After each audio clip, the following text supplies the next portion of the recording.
Oh, welcome back. All right, we are on slide number 50. And if you can believe it, around page 62 or so. All right, this is chapter 11, The Leaving. Alice was sitting by the fire one cool November morning, tying up birch twigs for a broom, when a pounding came at the door.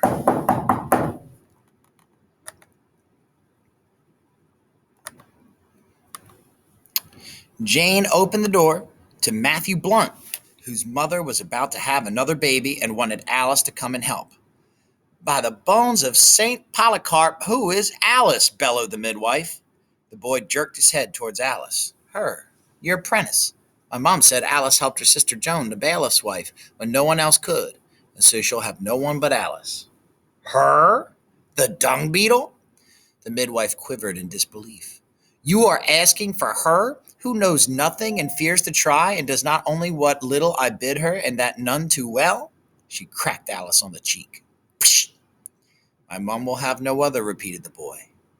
The midwife looked a bit like a mad dog as she spat and spluttered and tried to get words out past all the anger in her mouth. Go then, Alice. Such treachery, such thievery, eating my bread and stealing my mother's. Go! When she began to throw cooking pots their way, Alice and the boy lit out and ran all the way to Adam Blunt's cottage. Alice stood outside for a minute, surprised at having been asked for and not knowing whether to be pleased, until the boy nudged and pushed her to the door. She wiped her hair from her eyes, licked her lips, and went in. The cottage was warm, and Emma Blunt even warmer. What with her efforts to have this baby and be done with it, Alice rubbed and crooned and fussed as she had with the bailiff's wife. She fed Emma on raspberry leaf tea and comfrey wine. She built up the fire, closed all the windows, and 3 times called the baby forth. Then she sent Matthew to search for birthwort root, put out the fire, and opened all the windows, but the baby would not come, as if he were holding tight to his mother, reluctant to be separate and alone. And Alice, although able to ease a willing baby into the world, had no idea how to encourage a reluctant one.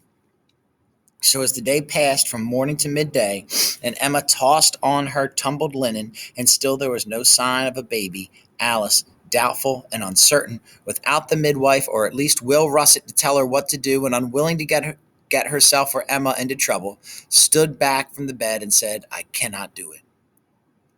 She washed Emma's face, smoothed her wet hair, took a deep breath, and sent Matthew back to the cottage for the midwife.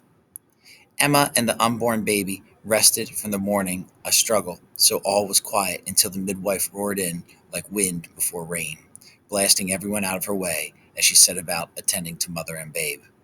She insulted and encouraged, pushed and poked, brewed and stewed and remedied. Anointing her hands with cornmeal and oil, she rubbed and kneaded, pulled and tugged, and turned that baby from both the inside and the outside until finally he was in position to come out. Then she slapped Emma's great bulge of a belly, lifted her from behind by her shoulders, and gave her a good shake. All was chaos, noise and heat and blood, until finally over the tumult, Alice could hear the cries of a baby, the moans of a tired mother, and the laughter of the triumphant midwife. Alice backed out of the cottage, then turned and ran up the path to the road. She didn't know why or where. Behind her in that cottage was disappointment and failure. The midwife had used no magic. She had delivered that baby with work and skill, not magic spells, and Alice should have been able to do it but could not. She had failed. Strange sensations tickled her throat, but she did not cry, for she did not know how, and a heavy weight sat in her chest, but she did not moan or wail, for she had never learned to give voice to what was inside her. She knew only to run away. So it was on that crisp, sunny Martinmas afternoon, while the villagers slaughtered their cattle and pigs for winter. Meanwhile, Maggie Miller stirred a sheep's blood pudding for supper, while Will Russet and Dick gathered beech and oak and ash and chestnut for winter fires, and while Alnoth the Saxon cleaned the manor privies and cursed God for making him a peasant and not a lord, and while the boy Edward ate a bowl of herring soup and thought of the warm corner of the manor kitchen that was to be his, while Emma, the bailiff's wife's sister, kissed her new son on his tiny red nose and fell asleep with him at her breast, and while the life of the village went on, Alice turned her back on all that she knew and had come to be dear to her, and headed up the road from the village to she knew not where, and the cat went with her. Chapter 12. The Inn. The cat was hungry. He pushed out the lumpish weight that was holding him down, spitting and scratching until Alice shifted and he could crawl out to see what creatures there were about that were both good to eat and easy to catch. The cat's exertions woke Alice, and she sat up and looked about her. At first she made a stretch and a smile and a face in a fine new day, and then she remembered it. It was afternoon. She was a failure, and she had run away. It was beginning to rain, and she faced the night outside alone in the wet. She curled up again into a wet, soggy ball. I am nothing, she whispered to herself. I have nothing, I can do nothing and learn nothing, I belong no place, I'm too stupid to be a midwife's apprentice and too tired to wander again. I should just lie here in the rain until I die. And she fell again into a dreamless sleep. But the next morning, her young body, now used to roof and warm food on cold mornings, pricked and pained her until she awoke. It was still raining, and she was still a homeless failure. She stood up, picked some of the leaves from her hair, wiped her drippy nose on her sleeve, and looked around. She knew where she was. Behind her were the village, Emma, the midwife, and failure. She could not go back there. She could not stay here in the rain waiting to die, for she was too cold and hungry and uncomfortable and alive. So she went on ahead. The cat stalked behind, stomach empty and feet wet, but unwilling to let Alice go on without him. An hour's walk and brought them to the crossroads where the road from the village met the road to the sea, and there Alice could see through the wet November dawn a light. It was an inn. Alice had never been in such a place, where anyone could find a bed or dinner provided he had the coins. Alice did not have the coins, but she did have two strong hands and an empty belly to fill, and was soon at work in the kitchen trading her labor for bread and a bed out of the rain. Purr made himself useful, keeping mice from the barley and tasting everyone's cheese. The inn was really no more than a large stone cottage with a room over the big kitchen, a loft above the stable, and tables in the hall good for sleeping on or under. The innkeeper was called John Dark, for he was nearly sightless, but none so blind that he could not find an untended mug of ale anywhere on a table or pinch a plump cheek as it passed. Most work about the inn was done by his wife, the round and rosy Janet, who could carve a fowl with one hand, turn cream into butter with the other, and still have one left over to hoist a noisy guest by his shirt front and chuck him out the door. Oskins, Boskins, Chickadee, Janet said next day to Alice, you are such a help to me that you would stay on a while. Alice had nowhere to go, and so she stayed, grateful that she'd found work, and she was not too stupid to do, even if it was only scouring the tables with river sand or skinning an eel for pie. Alice worked hard and lived mostly on beans, bread, and Janet's bad beer. And each week the autumn grew colder and wetter, and the inn, although dirty and drafty, was much cozier than any barn or dung heap to be found outside, so she remained empty of heart. She would not think about her months in the village, or Will Russet, or the bailiffs, Joan, or the midwife, for such thinking brought the tickling to her throat again, with sometimes a smell of garbage or of apples. Baking would make the village so alive in her mind that she would look up quickly, certain she had been magically taken back there again, and her eyes would blink in hope and dread. Sometimes, too, she thought of the boy she had sent to the manor, and wondered how he fared and if he had at least done that right. Soon it was Christmas, and the inn teemed with folk going away or coming home. Alice hung holly and ivy from the charred beams in the hall. Musicians with their rebecks and gitterns and sackbuts came to drink and stayed to play. Ducks and geese on great skewers were turned in the roaring fire until they were golden and juicy and so fragrant that the cat and the mice came in from the stables hoping for a bite or two. It was all colorful and warm, but Alice enjoyed none of it. Her heart heavy, her eyes blank, and her mouth as tight as a hazelnut, she went about the business of Christmas as if she were mucking out a stable, muttering over and over to herself, I am nothing, have nothing, belong nowhere. January dawned frosty and gray and stayed that way, and Alice stayed too just before gray January turned into black February. She noted a thin brown-coated back hunched over a table close to the fire, and realized she had seen that same brown-coated back for weeks now, hunched in the same way over the same table before the same fire.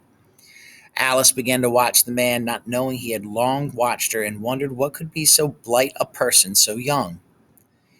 He was long and skinny as a heron, with black eyes and a face that looked sad, kindly, hungry, and cold. She thought at first he had the pox, for his long face, long nose, and long yellow teeth were all spotted, but it proved to be only ink, splattered as he pushed his quill pen furiously. A long, corpus bone, she thought. He's writing.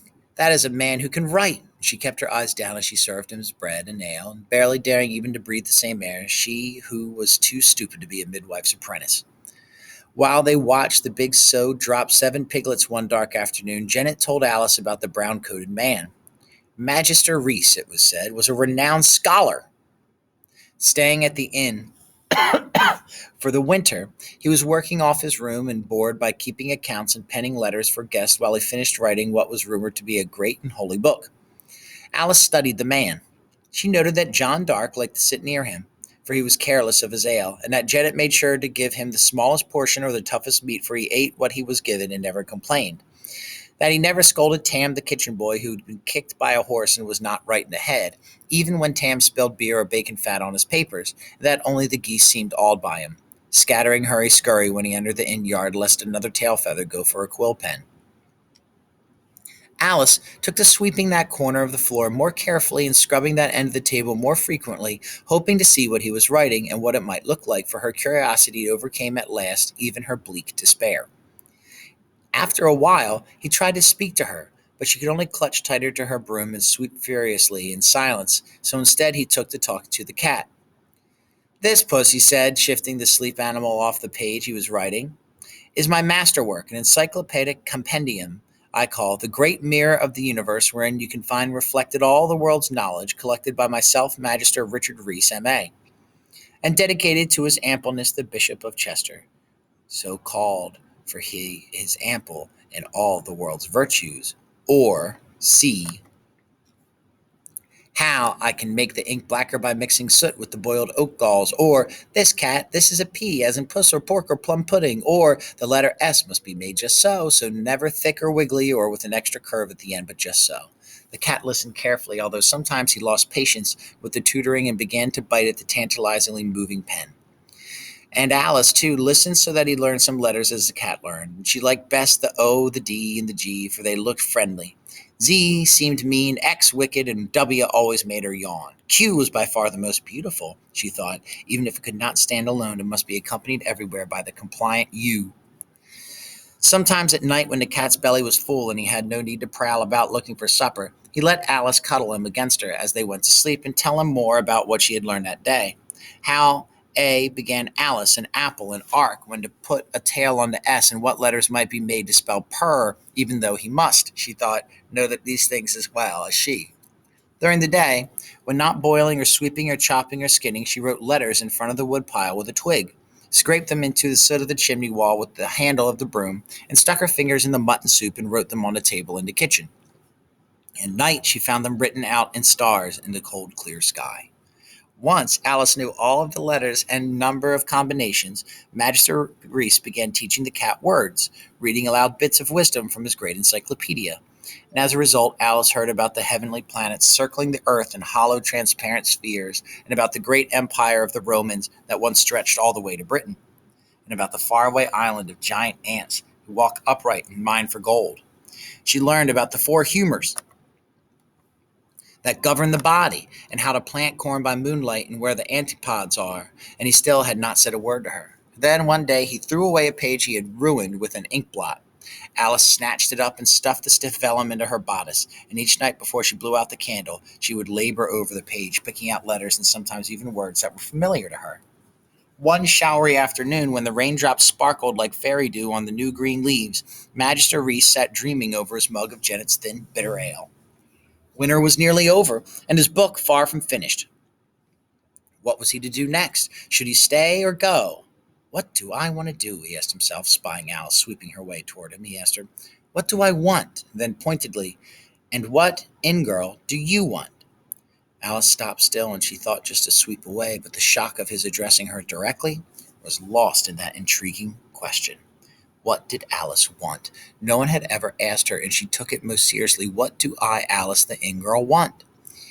She chewed on a lock of her hair to help her think. What did people want? Blackberry pie, new shoes, a snug cottage, and a bit of land? She thought of all the wet afternoons, and finally, as she served Magister Reese's cold beef and bread supper, she cleared her throat a time or two, then softly answered, I know what I want. A full belly, a contented heart, and a place in this world. Magister Reese looked up at her in surprise. You ask a lot for an in-girl. I thought you'd say a sweetheart or a yellow ribbon for your black hair. No, this is what I want, but it is my misfortune instead to be hungry, out of humor, and too stupid to be a midwife's apprentice. None so stupid, he said. You can read as well as the cat. Alice smiled, and so winter turned to spring.